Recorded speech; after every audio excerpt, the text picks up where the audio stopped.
candidatos às eleições de 2010 questionam a constitucionalidade da lei da ficha limpa. O Supremo já indeferiu 4 pedidos para suspender os efeitos da medida.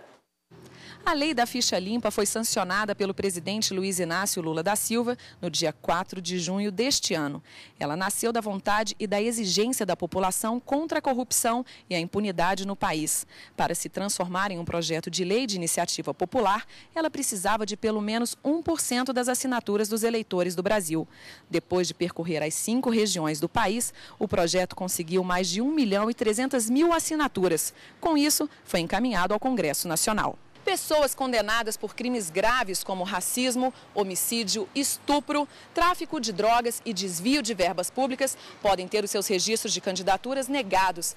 Parlamentares que renunciaram ao cargo para evitar a abertura de processo por quebra de decoro também podem ficar de fora das eleições. Aqui no Supremo Tribunal Federal, o vice-presidente e ministro Aires Brito já indeferiu 4 pedidos para suspender os efeitos da lei.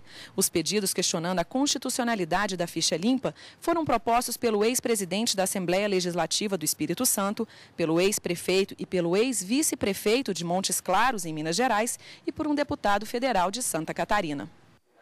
E aqui no estúdio, para falar sobre esse assunto, eu recebo a consultora jurídica da TV Justiça, Karina Zucolotto. Boa tarde, Karina. Boa tarde, Ana Amélia. Bom, Karina, como a gente viu agora na reportagem, o que se pretende é a suspensão da lei. Mas o que esses interessados têm argumentado para que se consiga essa suspensão?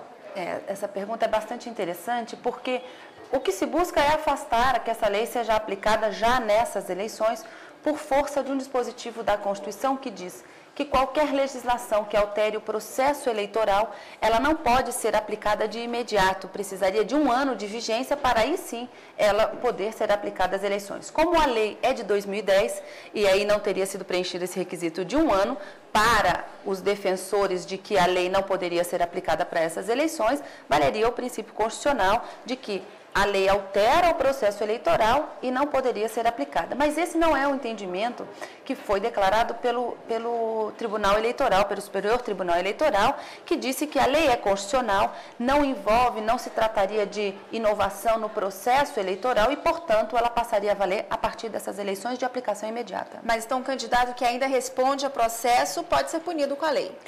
Veja, a legislação diz, pela lei da ficha limpa, todo candidato que tiver já uma condenação em 2º grau, que já tiver essa condenação em 2º grau por um órgão colegiado, ele estaria impedido de registrar a sua candidatura.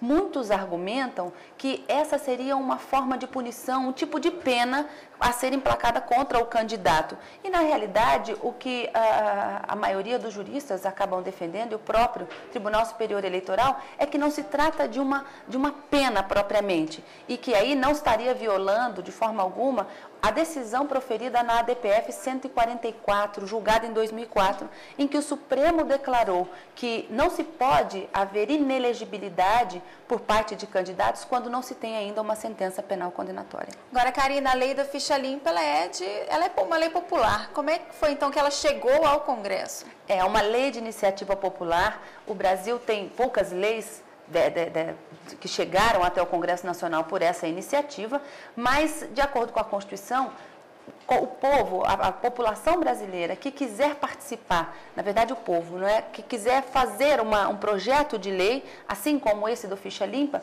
precisa de uma certa forma, de organizar um grupo de pessoas, que eu considero um grupo de aproximadamente 1,5 milhão de assinaturas, para que possa apresentar esse projeto na Câmara. Diz a Constituição.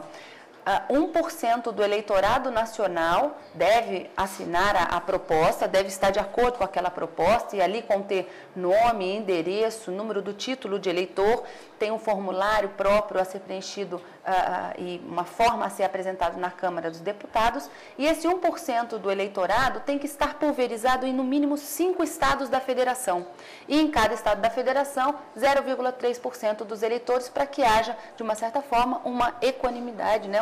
uma igualdade nessa distribuição de vontade.